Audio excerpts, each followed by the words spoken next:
好，为什么在过去半个小时你会发现到高雄这边的风势雨势是明显增加？因为仔细看这个对流发展非常旺盛，紫色这一块就是山头儿台风它的中心眼墙周遭最强风雨的地方，现在已经开始移入内陆了。所以我们不断提醒，你看刚刚那些强风强雨区都是比较高雄沿岸、小港、旗津、灯塔这边，慢慢的它进来之后变成人口更多、这建筑物更多的内陆区域都会有强风发生。特别是如果说您的家中旁边是比较多高楼的这样的情况之下，两栋高楼中间注意狭管效应，这时风会更强。你的财物如果在那边的话，像机车、汽车，赶快注意这些在那里有没有安全上的问题，因为气象署已经示警了，请躲到屋内，像是外头鹰架、窗户、树木、汽车都可能会被强风给吹破。下一张图我们带你来看，我们会知道说这个台风其实它在刚刚持续的靠近台湾，已经登陆台湾了，所以现在要担心的是它的强风强雨区到底在台湾会停留多久？现在看起来，因为它的速度真的非常的慢，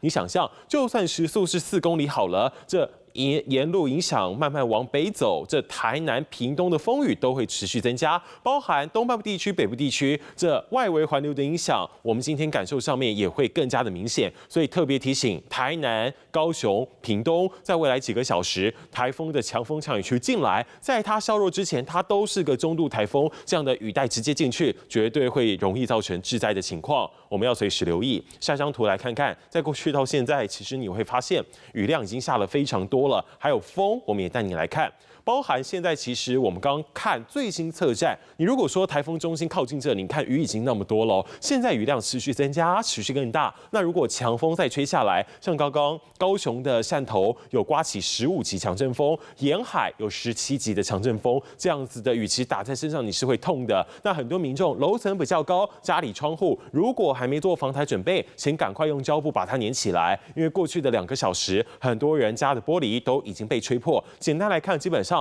就是没有做防台准备。下一张图我们带你了解到，山头儿台风在整个下午都会持续的影响我们，所以你看现在与此同时的即时影像，我们来看旗津渔港这边，他们正好有一颗镜头。高雄现在的沿海地区其实还是刮着强风的，你看这个绿植物你就知道了，其实现在这个风雨非常强，甚至这样一波波，或许现在天空这样子雾蒙蒙一片，你看下去比较难理解，但从我们刚刚现场记者连线，你就会发现到，其实现在几乎整个高雄的一半都是在这样那么强风强雨的情况之下，所以我们随时都要来留意这个最新的台风状况。那其他区域就像我们所说的，气象署针对整个东半部地区、台东还有北台湾的沿海地区，紫色这个是所谓的超大豪雨特报，这是代表什么呢？今天一整天，你看非常惊人的雨，有可能一天就会下500毫米，这样子的雨是容易致灾。就像画面上您看到这样，风加雨持续的袭击之下，那还要特别提醒的是，让岸边。